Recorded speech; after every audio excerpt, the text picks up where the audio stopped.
નમસ્કાર, સ્વાગત છે આપનું ડે સ્પેશિયલ કાર્યક્રમમાં. આપની સાથે હું છું શિવાની. ડે સ્પેશિયલમાં આજે મહત્વના બિલ વિશે ચર્ચા કરવી છે. બિલ છે ઓનલાઈન ગેમિંગ બિલ 2025, જે સરકાર તરફથી જે પ્રતિબંધ લગાવવામાં આવ્યા છે ઓનલાઈન ગેમિંગ ઉપર, અને એ ઓનલાઈન મની ગેમ્સ જે છે અત્યારે સમયમાં જોઈએ કે કેટલાય બધા યુવાનો ખાસ કરીને જે આ ગેમિંગને માટે એટલા બધા રચ્યા પચ્યા રહેતા હોય છે, ગેમિંગની એટલા પ્રકારની તેમને લત લાગી ગઈ હોય છે કે તેમાંથી બહાર જ નથી નીકળી શકતા. કેટલાય એવા કેસીસ હોય છે કે બહાર તેમને ગેમિંગમાંથી બહાર કાઢવા માટે પણ કેવા એવા સ્ટેપ્સ લેવા પડતા હોય છે, ત્યારે જઈને તેમને ગેમિંગનું વળગણ છે તે ઓછું થતું હોય છે. આ જે ગેમિંગનું વળગણ છે અતિશય ખરાબ છે.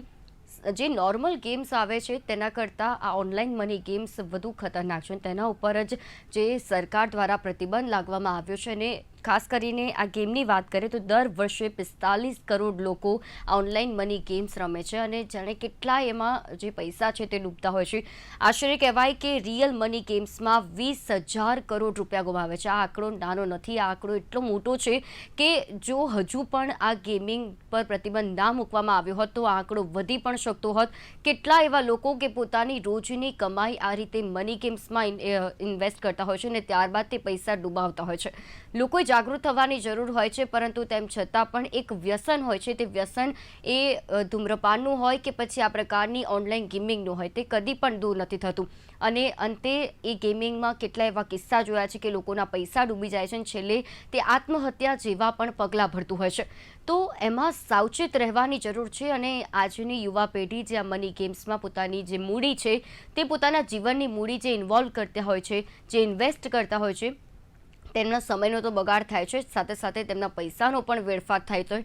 તો આ જે નિયમો, આ જે પ્રતિબંધો લાગવામાં આવ્યા છે, હવે જે પણ આ કાયદાનો ભંગ કરશે તેના વિરુદ્ધ કડકમાં કડક પગલાં ભરવામાં આવશે. હવે આ જે ઓનલાઈન મની ગેમ્સ છે તેને કારણે ઘણી એવી ઓનલાઈન મની ગેમ્સ છે જે બંધ થઈ જશે, કે એનું બંધ થવું પણ જરૂરી છે, કારણ કે તેને કારણે યુવાઓનો આ પ્રકારની મની ગેમ્સ જે છે તેને રવાડે ચડ્યા છે. વધુ માહિતી આપણે સાયકોલોજીસ્ટ પાસેથી મેળવીશું, કાઉન્સિલર પાસેથી મેળવીશું કે તેમના પાસે કેવા એવા કેસીસ આવતા હોય છે ઓનલાઈન મની ગેમ્સના, અને કઈ રીતે આ કેસને હેન્ડલ કરવામાં આવતો હોય છે. આપણી સાથે ડોક્ટર કલરવ મિસ્ત્રી, મનોચિકિત્સક જોડાયા છે, પિંકલ ભટ્ટ કાઉન્સિલર તરીકે જોડાયા છે. બંનેનું હાર્દિક સ્વાગત છે. Thank you. કલરવભાઈ, જ્યારે આપણે ઓનલાઈન મની ગેમ્સની વાત કરીએ છીએ, હાલના સમયનું સૌથી મોટું દૂષણ માનવામાં આવે જે સમાજ માટે અને એ વ્યક્તિ પોતાના માટે પણ એના પરિવારજનો માટે પણ, કે જે વ્યક્તિ ઓનલાઈન મની ગેમ્સમાં સતત રચ્યો પચ્યો રહે છે, તેને એનું વળગણ લાગી ગયું હોય છે. ત્યારે આ જે પ્રતિબંધ સરકાર સમક્ષથી મૂકવામાં આવ્યો છે, સરકારે કહેવાય લોકસભામાં, રાજ્યસભામાં પણ આ બિલ પસાર થઈ ચૂક્યું છે, અને હવે સંપૂર્ણપણે ઓનલાઈન મની ગેમ્સ પર પ્રતિબંધ એટલે કે સટ્ટાબાજી પર પ્રતિબંધ મુકાયો છે. શું કહેશો આના વિશે?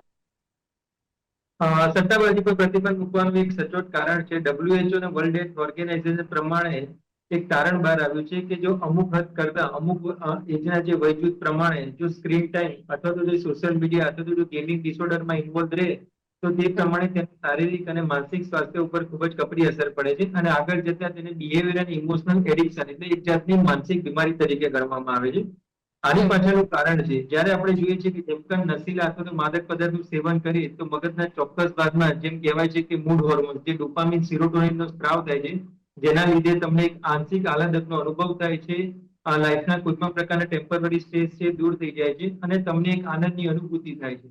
જ્યારે આ ડોપામિનનું માત્રા અથવા તો હેપી હોર્મોન્સ જે મૂડ હોર્મોન્સ કહેવાય છે એની માત્રા 2 કે 3 કલાક પછી ધીરે ધીરે ઓછી થાય તો તમને એના વિડ્રોલ સિમ્પટમ્સ આવે છે.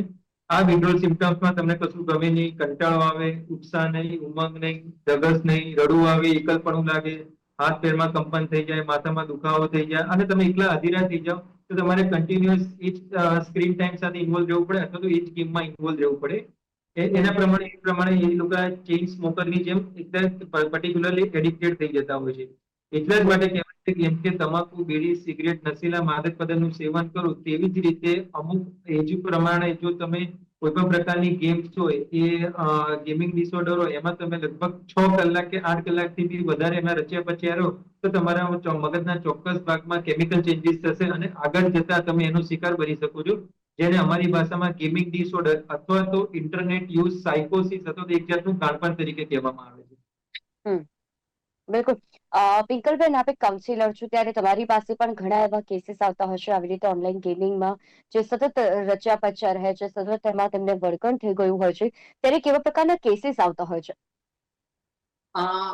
ઓનલાઈન ગેમિંગ છોકરાઓ રમતા હોય છે ને, તો એ વળગડના કેસીસ લઈને તો નથી આવતા હોતા પેરેન્ટ્સ, કારણ કે એમને બી એટલું ખબર જ નથી હોતું કે અમારું બાળક આ ગેમિંગમાં એડિક્શન થઈ ગયું છે. પણ એની રિવર્સ સાઇડ ઇફેક્ટો ઘણી બધી થઈ જતી હોય છે. તો હમ, પેરેન્ટ્સ એ કમ્પ્લેન લઈને આવતું હોય છે.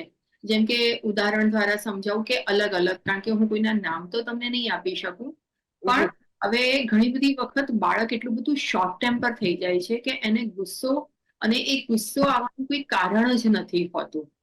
તો મા-બાપ એનાથી અકળાઈ જાય છે કે આટલું બધું બાળક કેમ મારા ઉપર રિએક્ટ કરે છે, અને એ સમજણ નથી પડતી કે આ બાળક હજુ એની આ ઉંમર નથી, એવી કોઈ સિચ્યુએશન નથી થતી, તો પછીથી આ ગુસ્સો કેમ કરે છે આટલું બધું. હમ, બીજું ઘણી બધી વખત એ બાળક આવે છે જે લઈને, એ બાળક સાથે ગુસ્સામાં અને સેશન કરતા કરતા, કારણ કે સૌથી પહેલા તો બાળક તરત ખુલતું નથી હોતું, એ બાળક સાથે વાતો કરતા કરતા કરતા ધીરે ધીરે ધીરે એના ઓનિયનના જેમ લેયર ઓપન થાય, એવી રીતે લેયર ઓપન કરીએ છીએ ત્યારે ખબર પડે છે કે બાળક સ્ક્રીન ટાઈમની અંદર, મોબાઈલની અંદર અને ગેમિંગમાં એટલું બધું એ રચ્યો પચ્યો છે કે એના લીધે બીજું કોઈ વાત કરે કે રોકે, અથવા તો એ ગેમમાં એને અડચણરૂપ લાગે એટલે એને ગુસ્સો આવી જતો હોય છે, અને એ જી. શોર્ટ ટેમ્પર થઈ જાય છે. પછી ઘણી વખત પેરેન્ટ્સની કમ્પ્લેન હોય છે કે એનું જે ભણવામાં મન નથી લાગતું, એનું હોમવર્ક પૂરું નથી થતું, સ્કૂલમાંથી કમ્પ્લેનો આવે છે. બાળક આવી કમ્પ્લેનો પેરેન્ટ્સ લઈને આવતું હોય છે, પણ પેરેન્ટ્સને ખબર જ નથી હોતી કે મારા બાળકને ગેમિંગની લત લાગી ગઈ છે. આ જી. દરેક પેરેન્ટ્સે સમજવાની જરૂર છે કે બાળકના બિહેવિયરમાં જ્યારે ચેન્જીસ આવે છે, ત્યારે એનો હમ, 90% રોલ સ્ક્રીન ટાઈમ હોય છે. અને જે હમ, બાળકોની અંદર 90% સ્ક્રીન ટાઈમ રોલ હોય છે, એનું હમ, રીઝન એ હોય છે કે બાળકને એની આજુબાજુમાં માણસો વાત કરવા માટે, સમજવા માટે, રમવા માટે, ખેલકૂદ માટે નથી. અને જી. મા-બાપે જ ધીરે ધીરે એમનો સ્ક્રીન ટાઈમ વધાર્યો હોય છે કે જ્યારે મોબાઈલમાં છે તો ભાઈ અમે શાંતિથી અમારું કામ કરી શકીએ છીએ. પણ જ્યારે હમ, આદત એડિક્શન બની જાય છે અને એડિક્શન હાર્મફુલ થાય છે, ત્યારે મા-બાપ જાગે છે. બિલકુલ. આજે કોવિડ વખતનો જે સળગતો સવાલ હતો કે મહામારી હતી, ત્યારે બરાબર છે કે ભણવા માટે સ્ક્રીન ટાઈમ જરૂરી હતું, કે બધું જ બંધ હતું, લોકડાઉન હતું, કે કેવી રીતે બાળકોને ભણાવવા, એમનું એજ્યુકેશન કેવી રીતે અટકાવવું. મહામારી હમ, જતી રહી, હજુ સુધી પણ એ મહામારી બાળકોની અંદર તો રહી જ છે, કારણ કે જી. ત્યારથી જ બાળકોનો સ્ક્રીન ટાઈમ વધ્યો છે, બાળકોનો મોબાઈલ જે ડેટા કહેવાય એ વધ્યો છે. અત્યારે ઘણી બધી સ્કૂલોમાં, ટ્યુશનોમાં બી, હોમવર્કમાં બી, પ્રોજેક્ટ માટે બી એ લોકોને સ્ક્રીન ટાઈમ આપવો પડે છે. પણ આ જેમ ખાલી ગેમિંગ ઉપર લાયા વગર બાળકો માટે એમના એજ્યુકેશનમાં પણ સ્ક્રીન ટાઈમ સ્ટોપ કરવાની જરૂર છે. કારણ હમ, કે મહામારી જતી રહી છે, હવે કોરોના નથી, સ્કૂલો ચાલુ થઈ ગઈ છે.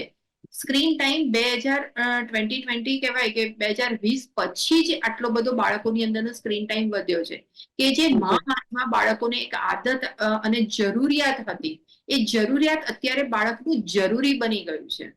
બાળક એ સમજવા જ તૈયાર નથી કે મોબાઈલ વગર પણ હું જીવી શકું. આ હમ, મા-બાપે બી સમજવાની જરૂર છે. અને જે કેસ આયા છે અત્યાર સુધીમાં, અહીંયા આગળ મારી પાસે દરેક કેસોના રૂટમાં સ્ક્રીન ટાઈમ જ છે. અને મા-બાપને સમજ જ નથી પડી રહી કે કઈ રીતે. એ લોકોને તો રૂટ કોઝ દેખવા જ રેડી નથી હોતા. એ તો એ દેખે છે કે આ બાળક ગુસ્સો કરે છે, કે આ બાળકનું હોમવર્ક ઓછું થઈ ગયું છે, બાળકના પર્સેન્ટેજ ઓછા થઈ ગયા છે, એના કા ચશ્મા વધી ગયા, એના કા મસલ્સ લોસ થવા માંડે છે, એટલે બોડીનું જે પોસ્ચર કહેવાય, પોસ્ચર સરખું નથી રહેતું, ઓબેસિટી વધી ગઈ છે, અથવા તો એને ભૂખ નથી લાગતી, કાં ઓવર ઇટિંગ કરી લે છે, કારણ કે ઇમોશનલ ઇટિંગ પણ થાય છે. આ બધી કમ્પ્લેનો મા-બાપની હોય છે પોતાના બાળકને લઈને. પણ હમ, એ બાળકની જે કમ્પ્લેનો છે, એની પાછળનું કયા રીઝનો છે, એ મા-બાપ સમજવા માટે તૈયાર જ નથી. જી. બિલકુલ. ડોક્ટર કલરવ, જ્યારે આપણે કેસીસની વાત કરી રહ્યા છે, તમારી પાસે ઓનલાઈન ગેમિંગની લત જેને લાગી હોય તેવા કેવા પ્રકારના કેસીસ આવતા હોય છે? Gaming disorder versus gambling disorder. શરૂઆતમાં આપણે જો કોઈ પણ પ્રકારની એન્ટરટેનમેન્ટ માટે કોઈ પણ યુવા અવસ્થાનું બાળક અથવા તો નાનું બાળક એ મોબાઈલમાં હાથમાં લઈને ગેમ રમે એ અલગ વસ્તુ છે. પણ આ ગેમના કન્ટેન્ટ કઈ રીતના બદલાતા જાય છે, જેમ કે સોશિયલ મીડિયાનો જમાનો છે, આર્ટિફિશિયલ ઇન્ટેલિજન્સનો જમાનો છે, દેખાદેખીનો જમાનો છે, અથવા તો જે આપણે કહીએ છીએ કે જે અમારી ભાષામાં બબલ ફિલ્ટર કહેવામાં આવે છે, મતલબ કે આવી રીતે જે પણ પ્રકારની જે ડિસ્ટ્રક્ટિવ ગેમ હોય છે કે બીજા કોઈને મારીને કે બીજા લોકોને ઈજા પહોંચાડીને તમને ક્રાઉન મળે, તમારું લેવલ અપ થાય, તમને ગ્રેટિફિકેશન મળે અને તમને એમ sense of well being feel થાય કે હાઈ મેં તો આને મારીને મને એકદમ સારું મારું લેવલ સતત આવી થયું. એ સેન્સ ઓફ ગ્રેટિફિકેશનના લીધે બાળકોમાં એક છે હિંસાજનક વૃત્તિ બનતી જાય છે. આપણે જાણીએ છીએ કે PUBG નું બેન કરેલું છે, કાઉન્ટર સ્ટ્રાઇક નું બેન કરેલું છે, ફ્રી ફાયર છે. આ બધાની ગેમ એવી પ્રકારની પ્રચલિત થઈ હતી કે તમે કોઈને હાનિ પહોંચાડો લેવલ અપ થાવ. જી કલ્લોલજી, આપનો અવાજ નથી આવી રહ્યો. માં પણ હશે જોવા મળે. આપણી પાસે તરફથી અથવા તો પ્રિન્સિપાલ તરફથી સ્કૂલ ટીચર થતી કમ્પ્લેન આવે એક બાળકે બીજા બાળકને ધક્કો મારી બચકું ભરી દીધું અથવા તો એટલો બધો ધક્કો મારે તો તેને ફ્રેક્ચર થઈ ગયું અને જો તેની જૂથભર્યું કરવામાં ના આવે, તેના હાથમાંથી જો મોબાઈલ લઈ લેવામાં આવે તો તે આત્મહત્યાની પણ ધમકી આપે છે, છૂટી ચીજવસ્તુ ફેંકે, મોબાઈલ, કાચના વાસણો, ટીવીના રિમોટ. અને એટલી બધી પણ એવું જોવા મળે છે કે પપ્પાના મોબાઈલમાં પપ્પાના પર્સમાંથી એ લોકોએ લગભગ 1,000 થી 2,000 રૂપિયા અથવા તો 5,000 રૂપિયાની ચોરી પણ કરી દીધી હોય છે. બાળકો એટલા સ્માર્ટ હોય છે, ઇન્ટરનેટથી એટલા વાકેફ હોય છે કે અમુક લોકો એવા પણ હોય છે કે પોતાની ગેમમાં અપડેટ કરવા માટે માતા પિતાના પેટીએમ, ગૂગલ પે માંથી અથવા તો ક્રેડિટ કાર્ડના ટ્રાન્ઝેક્શન થયેલા હોય છે. આ વાત રહી ગેમિંગ ડિસઓર્ડરની. હવે એવું નવું વલણ આવ્યું છે કે જેને ગેમ્બલિંગ ડિસઓર્ડર તરીકે કહેવામાં આવે છે. એ રિસેન્ટલી લોકસભામાં તે ગેમ્બલિંગ ડિસઓર્ડર ઉપર બેન કરવામાં આવ્યું છે. ગેમ્બલિંગ ડિસઓર્ડરમાં એવું હોય છે કે અમુક પ્રકારના જે સ્ટેજીસ હોય છે કે તમે ધારો કે 10 કે 20 રૂપિયા નાખો તો એમાં તમે જો આ ગેમ રમો, આ લેવલ પાસ કરશો તો તમને એમાંથી 50 રૂપિયા રિટર્ન મળશે. એ લોકોની સ્ટ્રેટેજી પૂર્વક આઈટી વાળાનું એવી રીતે હોય છે કે લગભગ શરૂઆતમાં 1, 2, 3 સ્ટેજમાં તમને 500, 1000, 5,000 રૂપિયા લગાવે. લાસ્ટ સ્ટેજમાં એવું કે તમે લગભગ 800 કે 1,000 રૂપિયા નાખો તો તમને એમાંથી લગભગ 50,000 રૂપિયા અથવા તો 1 લાખ રૂપિયા ઇનામ મળશે. તો આ જે ફાઇનાન્શિયલ લાલચની વસ્તુમાં તે લોકો એટલા ઇન્વોલ્વ થાય છે કે જે લગભગ એવા પણ કેસીસ આવેલા છે કે જે 2 લાખથી માંડીને 30 લાખ, 40 લાખ જેટલા રકમો ગુમાવેલી છે. અને આ જે પૈસા છે કોઈ પણ પ્રકારની ઓનલાઈન એ લોકો લોન લેતા હોય છે અથવા તો પોતાના મિત્રો કે સ્નેહીજનો સાથે તે ભણવાની માટે અથવા તો હેલ્થના બહાને જુઠ્ઠું બોલીને ઇમોશનલી બ્લેકમેલ કરીને સગાવાળાઓ સુધી પૈસા લીધેલા હોય છે અને આ પૈસા એ લોકો આ ગેમ્બલિંગમાં નાખતા હોય છે અને તેનું નુકસાન થયેલું હોય છે. એવા પણ સગાવાળા કમ્પ્લેન કરે છે કે સાહેબ ઘરમાંથી વાસણો ચોરાઈ ગયા છે અથવા તો જે દાગીના હતા એ પણ વેચવા પડ્યા છે. બીજું કોઈ મકાન કે બીજું કોઈ પ્રોપર્ટી હતું એ માતા પિતાની અથવા તો વડીલોની હાજરીમાં અથવા તો તેમને ઇન્ફોર્મ કર્યા વગર એ લોકોએ ગીરવે મૂકી દીધું હોય ને એમાંથી પૈસા લઈને એ લોકોએ ગેમ્બલિંગમાં નાખેલા હોય છે. કેસીસ એટલા બધા 40 લાખ, 80 લાખ, 1 કરોડના લોકો દેવા ખાલી ગેમ્બલિંગ પાછળ કે જે લત ના લાગે છૂટાયેલા હોય છે. આના પરથી આપણે એવું કહી શકાય કે અને જ્યારે આપણે દર્દીની માનસિકતાની વાત કરીએ તો દર્દી અમને એવું કહેતો હોય છે કે સાહેબ શરૂઆત તો મેં ખાલી એન્ટરટેનમેન્ટ પર્પઝ માટે જ કરી હતી કે રૂટીન લાઈફથી કંટાળેલો હતો તો ખાલી એક આનંદ મેળવવા માટે હું આ રમતો હતો અને એમાં જો મને જીતતો હતો તો મને આમ થોડીક મજા આવતી હતી કે ખોટા ખર્ચા નીકળી જાય અથવા તો આપણું જે ભરણ પોષણ છે તેનો ગુજારો નીકળી જાય. પણ આ જ્યારે ક્યારે લાગી ગયા લતમાંથી ક્યારે દેવું થઈ ગયું મને પણ ખબર નથી હોતી. જ્યારે કોઈની પાસેથી ઉછીના પૈસા લીધેલા હોય છે ને ત્યારે ભરપાઈ નથી કરી શકતો તો સામેવાળા જ્યારે માંગવા આવે છે ત્યારે આ જ વ્યક્તિ એટલો હતાશ, ઉદાસ થઈ ગયો છે તો તેને પોતાની જાતને આત્મહત્યાનો વિચાર આવતો હોય છે અને આત્મહત્યાની કોશિશ પણ કરતા હોય છે. કારણ કે એક એવી વસ્તુ છે કે દર્દી કહેતો હોય છે કે હું મારા વાઈફને અથવા તો માતા પિતાને કહીશ કે હું સટ્ટામાં હારી ગયો અને તમે જે આપેલા જે પૈસા છે મેં જુઠ્ઠું બોલ્યું હતું અને આને લીધે મેં સટ્ટો રમ્યો અને આમાંથી હું ગુમાવી બેઠો છું. તો તે ડરના માથે છુપા ડિપ્રેશનમાં રહેતો હોય છે અને ડિપ્રેશન એટલું બધું વધતી જતું હોય છે તો આગળ જતા તે કોઈ પણ પ્રકારના ડ્રગ પેડલર તરીકે પણ બની જતું હોય છે, નશીલા પદાર્થનું સેવન પણ કરી શકતો હોય છે અને ડિપ્રેશનનો શિકાર બનતો હોય છે. મતલબ કે જે એન્ટરટેનમેન્ટ, જે મોજશોખ માટે જે આનંદ પ્રમોદની ચીજ વસ્તુ માટે જે અડધો કલાક કે કલાક કાઢતો હતો એની જગ્યાએ તે એક ગેમ્બલિંગ ડિસઓર્ડર નામની માનસિક બીમારીથી પીડિત થાય છે. આ બીમારી બીજી એક હતાશા, નિરાશામાં અને ત્રીજી વસ્તુ કે વિચારો આવ્યું એટલી બધી એ લોકો ડરી ગયેલા હોય છે કે લગભગ 2 લોકો વાતો કરતા હોય દૂરથી તો એને એવું લાગે કે વસુલેવાળા મારી જોડે આવે છે, હમણાં મારા ઘરે તોડફોડ કરશે અથવા તો મને પકડીને લઈ જશે અથવા તો મને બેઠો માર મારશે.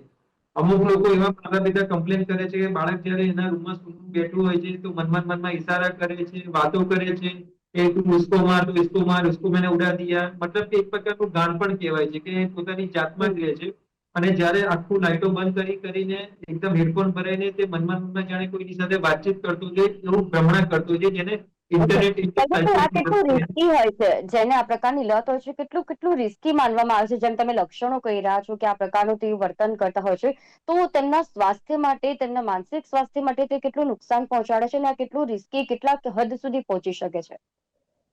પિજલબેને બહુ જ સરસ કીધું. આમાં 3 પ્રકારના નુકસાન થાય છે. સૌથી પહેલી વસ્તુ કે શારીરિક નુકસાન. તમે કોઈ પણ પ્રકારનો જો કે કોઈ પણ બાળક હાથમાં ગેજેટ્સ લઈને બેઠું હોય તો નાના બાળકોને આજકાલની કમર અને દુખાવા અને ગરદનના દુખાવા વધી જાય છે. બીજું કે જે હાથની નસો છે જેને કાર્પલ ટનલ સિન્ડ્રોમ કહેવાય છે, કે આંગળી અને અંગૂઠાની વચ્ચેનું હાડકું એટલું બધું ઘસાઈ જાય છે કે એ લોકોને પેન્સિલ પકડતા અથવા તો લખવામાં પણ તકલીફ થતી હોય છે.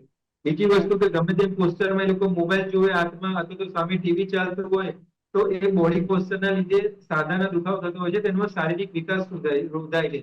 બીજી વસ્તુ કે નાની ઉંમર કન્ટિન્યુઅસ સ્ક્રીન ટાઈમની સામે એટલું બધું રેડિયેશન હોય છે કે નાની ઉંમરે એ લોકોને ચશ્મા આવી જાય છે, આંખો લાલાશ થઈ જાય છે અને આંખમાંથી પાણી નીકળવાનું ચાલુ થઈ જાય છે. આ શારીરિક સ્વાસ્થ્યની સાથે સાથે બીજી વસ્તુ છે માનસિક સ્વાસ્થ્ય.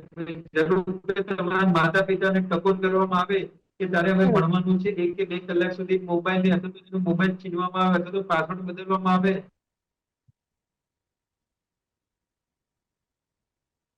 અથવા તો સુસાઇડ છે અથવા તો કોઈના ઉપર હિંસક હુમલા પણ કરી શકે છે.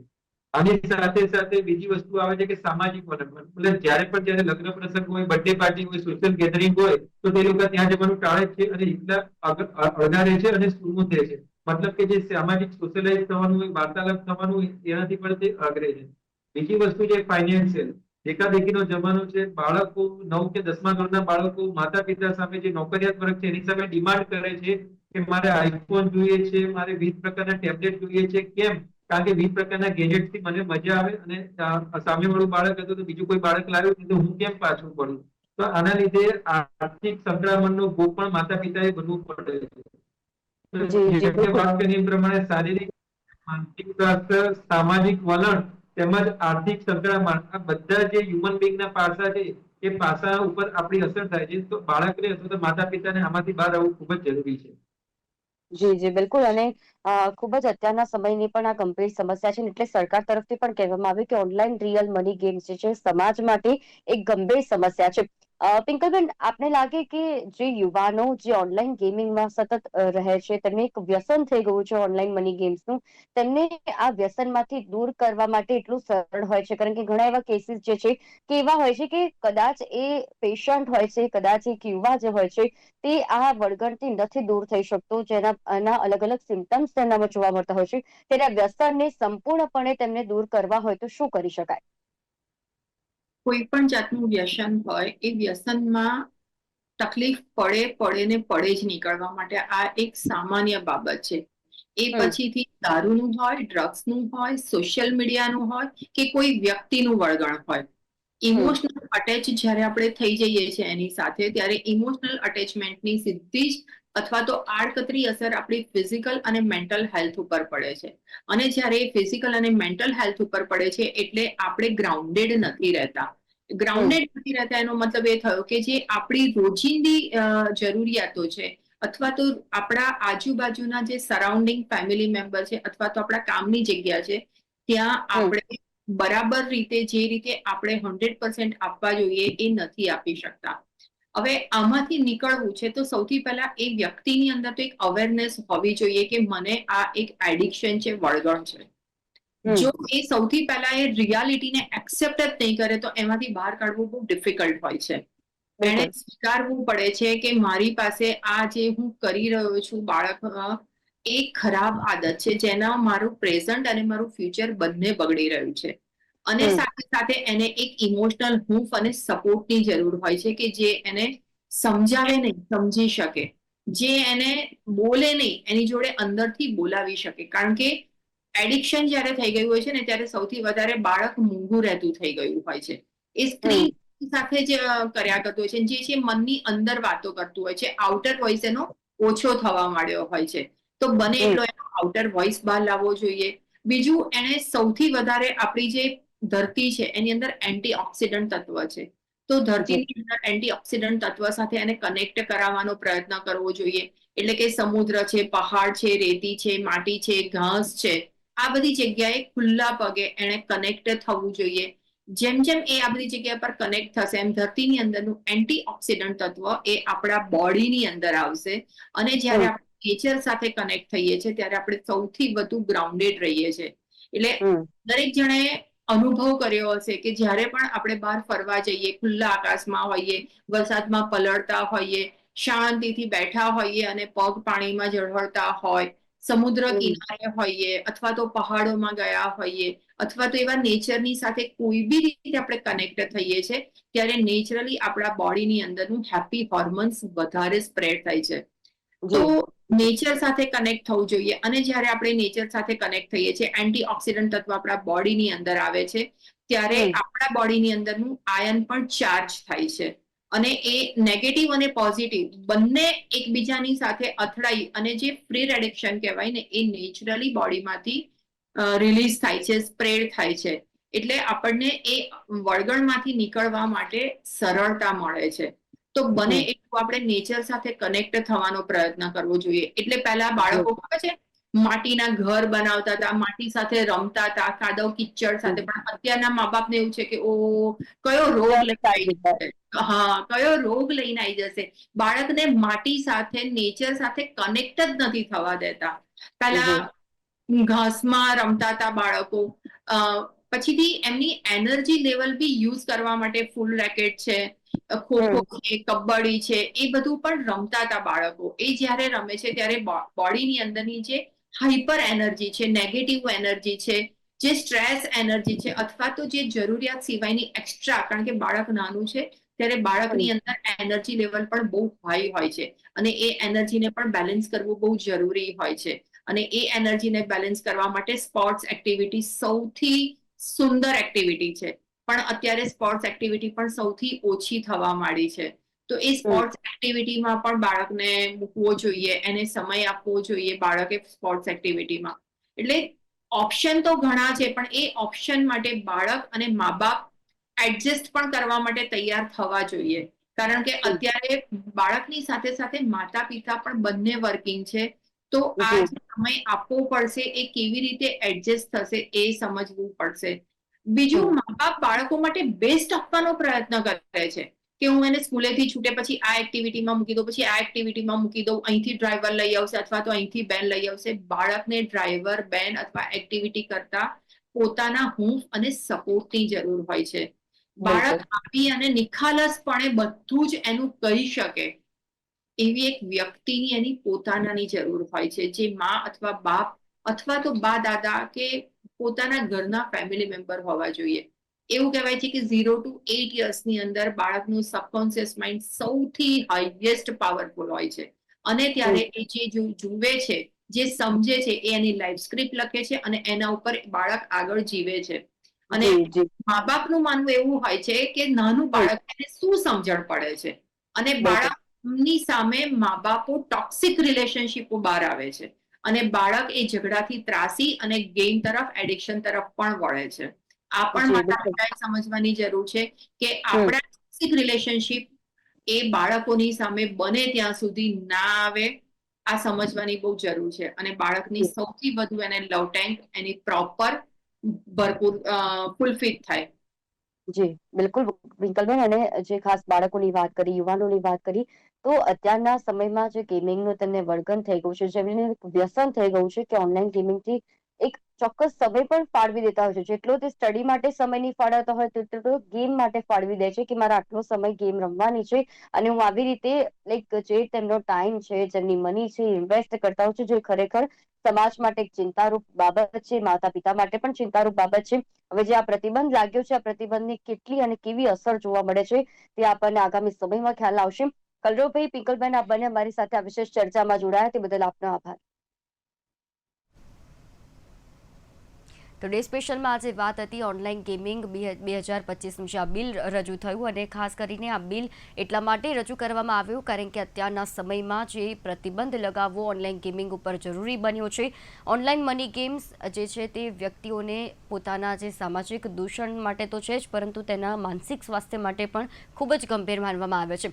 એટલે સરકારનું જે આ પગલું છે ખૂબ જ સકારાત્મક પાસા લઈને આવે અને લોકો પણ આ પ્રકારની મની ગેમ્સથી દૂર રહે તેવી આશા રાખી શકીએ. ડે સ્પેશિયલ કાર્યક્રમમાં બસ આટલું જ. ફરી મળીશું આ વિષયની સાથે. ત્યાં સુધી મને રજા આપશો. નમસ્કાર.